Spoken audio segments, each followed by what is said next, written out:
Olá e boas-vindas a mais uma análise detalhada das nossas fontes. Hoje a gente tem em mãos uma pilha de documentos absolutamente fascinante. E bem volumosos também. Nossa, nem me fale.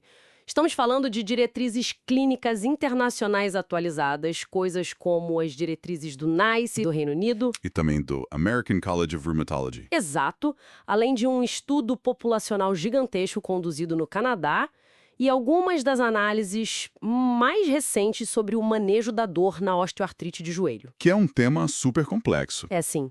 E a nossa missão hoje, ao longo desta discussão, é desconstruir uma cultura moderna que está incrivelmente enraizada. Aquela obsessão pela imagem. Perfeito. Aquela ideia quase dogmática de que, na medicina contemporânea, é absolutamente necessário ver o interior do corpo humano. De preferência, e uma tela de alta resolução. Isso, para conseguir curar qualquer problema ortopédico. Então, certo, vamos desempacotar isso, porque a questão vai muito além da tecnologia. Vai mesmo. Existe uma sensação quase universal hoje em dia. É como se, sair de uma consulta ortopédica sem um pedido de ressonância magnética nas mãos representasse um atendimento falho. Incompleto, né? Fica aquela impressão de que o diagnóstico simplesmente não é válido até que uma máquina de milhões de dólares tire uma fotografia exata da articulação. E olha, essa percepção é perfeitamente compreensível. Até porque passamos as últimas décadas idolatrando o avanço das imagens médicas. Aham. Mas o que a ciência atual e os dados que temos aqui nos proporcionam é um verdadeiro banho de realidade. Um choque. Um choque mesmo.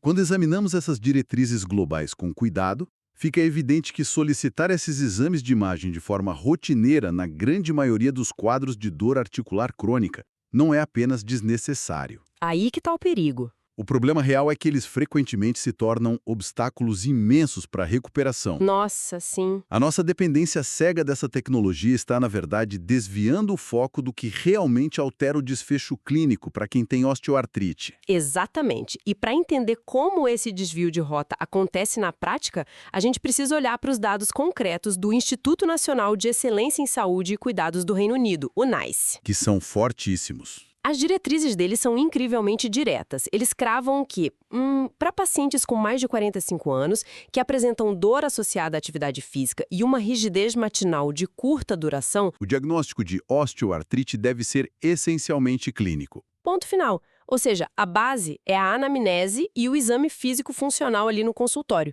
Não há recomendação para raio-x. E muito menos para ressonância magnética. Exato. Antes de bater o martelo e iniciar a linha de cuidado, não precisa de nada disso. O que é fascinante aqui é o raciocínio por trás dessa restrição imposta por instituições de tanto peso.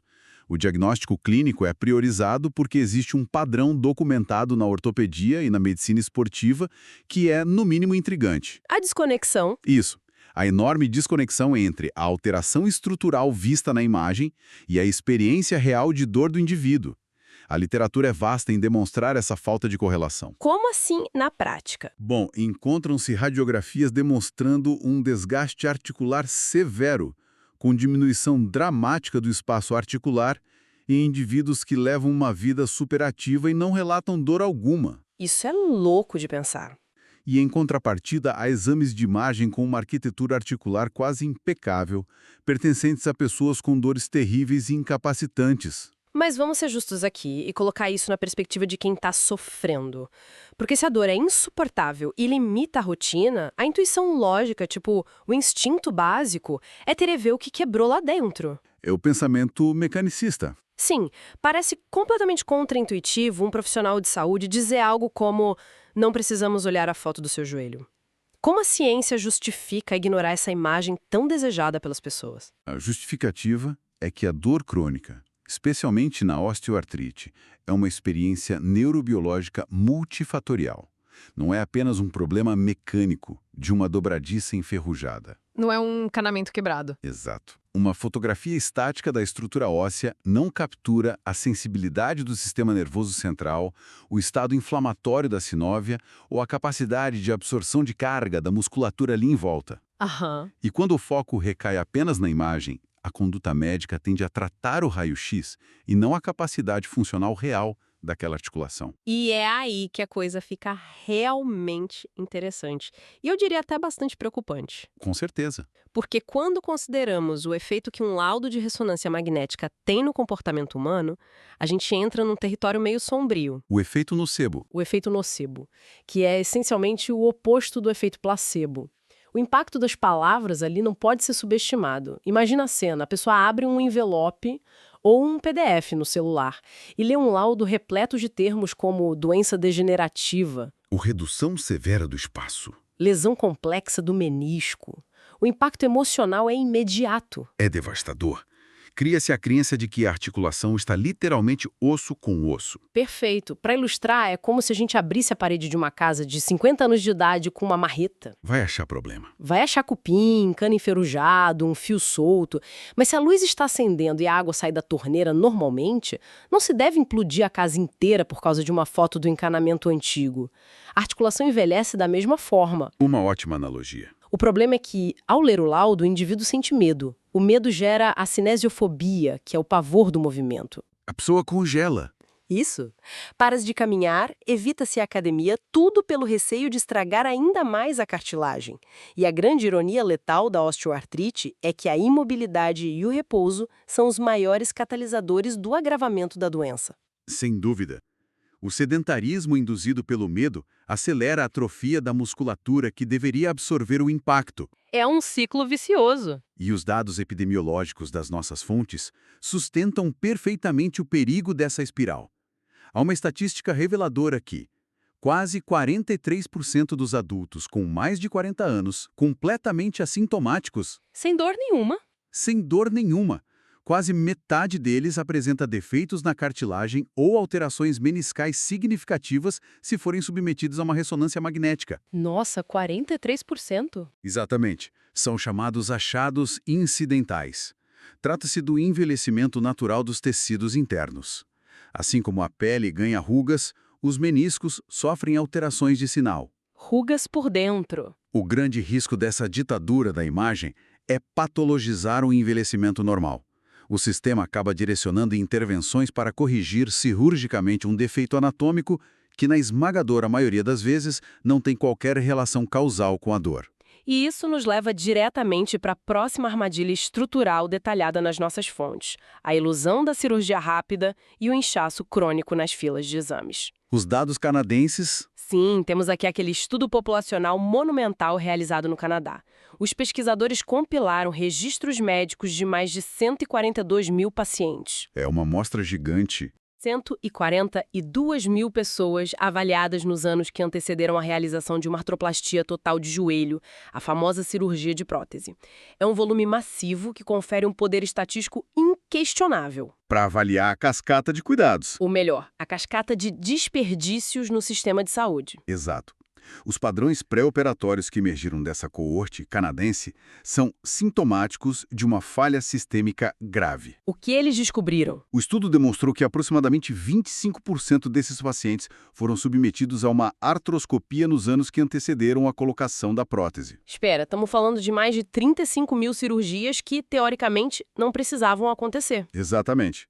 E sabemos que a artroscopia de desbridamento, que é popularmente vista como uma tentativa de remover detritos articulares ou fazer uma limpeza na cartilagem... A famosa cirurgia de limpeza? Isso, ela tem sua indicação extremamente restrita hoje em dia. Os dados de alta qualidade já sedimentaram que tentar alterar essa arquitetura degenerada não muda o desfecho clínico a médio e longo prazo para a osteoartrite. Não resolve o problema real. Não há superioridade frente ao tratamento conservador otimizado. É um procedimento invasivo, que consome tempo, gera custos e, mais alarmante ainda, submeter o paciente a essa intervenção articular prévia eleva substancialmente o risco. Risco de quê? Risco de infecções periprotéticas e complicações graves no momento em que a cirurgia definitiva de artroplastia for realizada lá na frente. Então a pessoa passa por uma cirurgia inútil que ainda sabota a cirurgia que ela realmente vai precisar depois. É um absurdo estatístico e clínico. Além dessa cirurgia ineficaz, os dados canadenses trazem um achado ainda mais chocante sobre a cultura da imagem. quase 23% daquela mesma população realizou uma ressonância magnética nos meses imediatamente anteriores à cirurgia de prótese total. Isso é indefensável. Vamos pensar na lógica clínica. São casos de degeneração avançadíssima, onde a indicação de substituição articular já estava totalmente consolidada. O diagnóstico clínico ali é indiscutível. E uma radiografia simples com carga é o padrão ouro absoluto para o planejamento cirúrgico do ortopedista. Exato. Não há justificativa técnica. Nenhuma justificativa. E ainda assim, quase um quarto dessas pessoas, mais de 32 mil pacientes, foram colocados dentro de um tubo de ressonância magnética para gerar um mapeamento caríssimo de tecidos moles. Tecidos que seriam removidos na cirurgia semanas depois, cortados fora e jogados no lixo. Se conectarmos isso a uma visão mais ampla, o impacto dessa prática não se limita ao desperdício financeiro, né? De jeito nenhum. Se conectarmos isso a uma visão mais ampla, existe um efeito cascata no ecossistema de saúde inteiro. As filas... A ocupação de milhares de horários de ressonância magnética para avaliar osteoartrite cirúrgica óbvia cria um gargalo logístico imenso. Claro. Cada paciente agendado para esse exame desnecessário representa uma vaga a menos ou um atraso de meses para casos onde a ressonância é a única modalidade capaz de definir condutas críticas. Casos de vida ou morte. Exatamente. Estamos falando de atrasos no estadiamento de tumores neurológicos, na avaliação de lesões medulares agudas ou infecções ósseas profundas. A má alocação desse recurso de alto custo, motivada apenas por um hábito cultural da especialidade, prejudica severamente quem tem urgência vital. É de uma irresponsabilidade sistêmica assustadora. Sem dúvida. Então, diante desse cenário, onde a imagem confunde mais do que ajuda e as intervenções cirúrgicas precoces falham, o que as diretrizes recomendam para a linha de frente? Porque as nossas fontes também abordam o fim de uma era no campo da reabilitação e da fisioterapia. As armadilhas não estão só no centro cirúrgico. Não mesmo. Historicamente, o manejo conservador dependia pesadamente de modalidades passivas. Aquela clássica rotina de chegar na clínica e receber sessões de ultrassom ou o famoso choquinho. O TENS, a estimulação elétrica nervosa transcutânea. Esse mesmo. É aquele modelo onde não há recrutamento ativo de força por parte de quem está sendo tratado. Espera-se que um aparelho mágico resolva a dor estrutural. E é exatamente nesse ponto que a comunidade científica, liderada por painéis como o do American College of Rheumatology, tem sido categórica nas suas atualizações recentes. O que eles dizem? Eles recomendam fortemente contra o uso rotineiro do TENS no manejo da osteoartrite. Fortemente contra? Sim.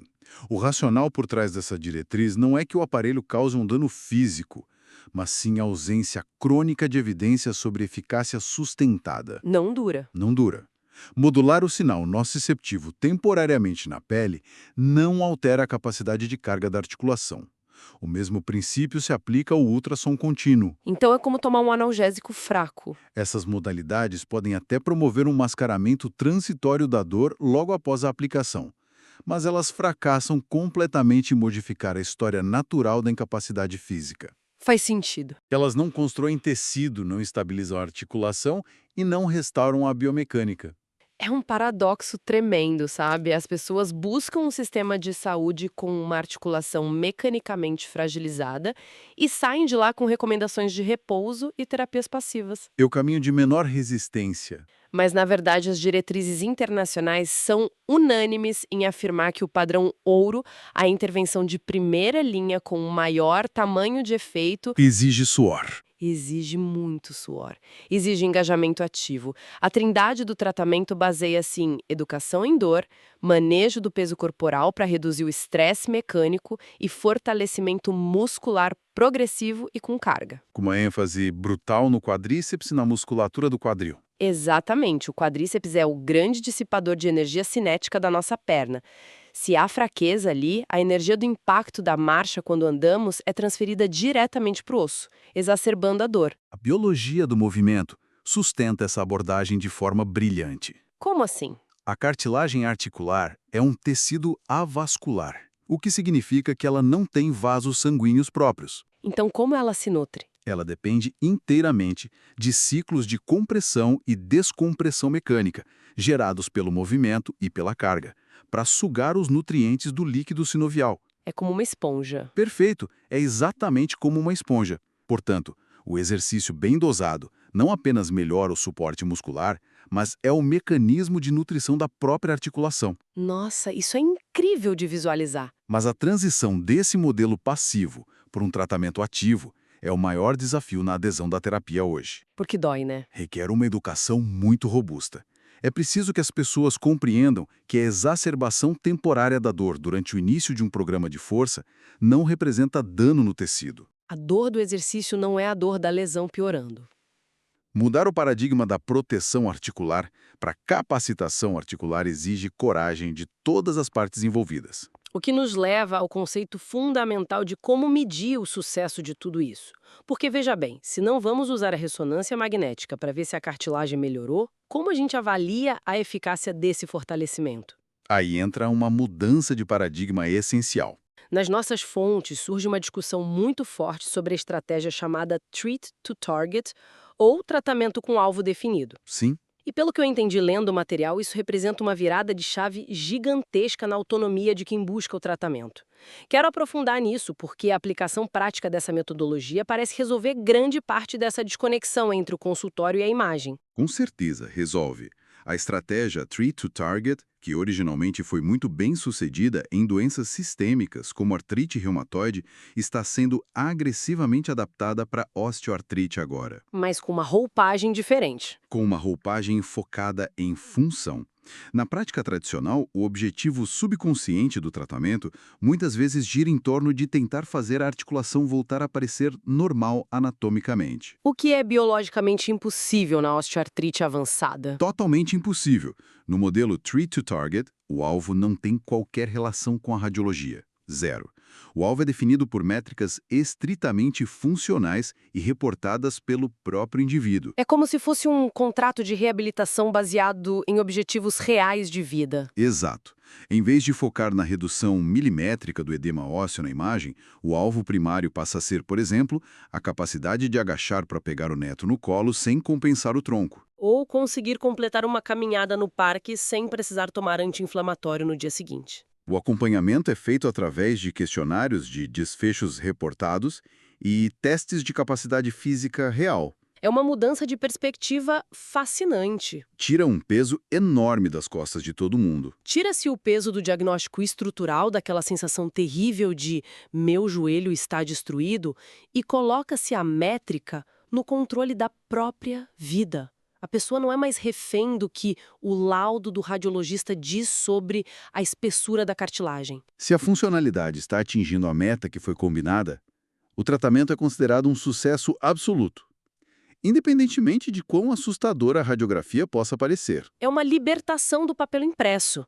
Claro, exige uma comunicação exímia do profissional para estabelecer essas metas de forma realista, mas quando funciona, o nível de qualidade de vida recuperado é absurdo. E essa autonomia é vitalícia.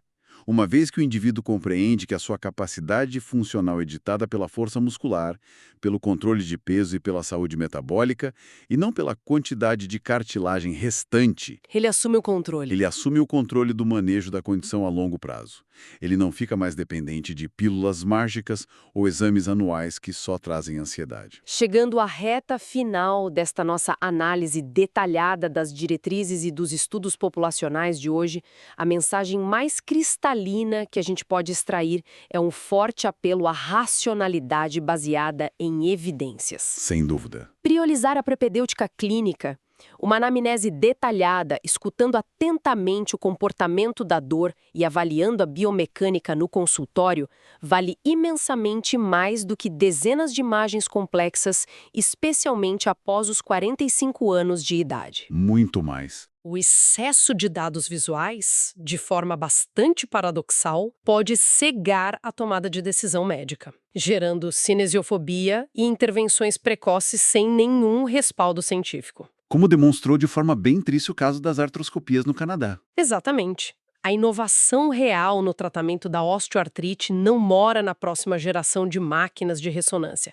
mas no retorno disciplinado ao tratamento ativo. Carga progressiva, movimento e muita educação em saúde. A evidência é incontestável a favor do tratamento conservador ativo, mas a sua implementação esbarra em barreiras estruturais complexas. O sistema não ajuda, né? E isso levanta uma questão essencial para a reflexão de quem nos acompanha hoje. Qual seria? Bom, se o modelo atual de saúde recompensa financeiramente e de forma altamente lucrativa a realização de intervenções cirúrgicas de alta complexidade e a execução de exames de imagem caríssimos, mas não remunera com a mesma dignidade o tempo clínico gasto por um profissional para desconstruir crenças limitantes sobre a dor. O tempo de ouvir. Sim, o tempo de orientar modificações complexas de estilo de vida e supervisionar semanas de treinamento de força. Como podemos reestruturar os incentivos do sistema médico para que o tratamento conservador, que é de fato a melhor ciência disponível, passe a ser o caminho mais viável, sustentável e valorizado?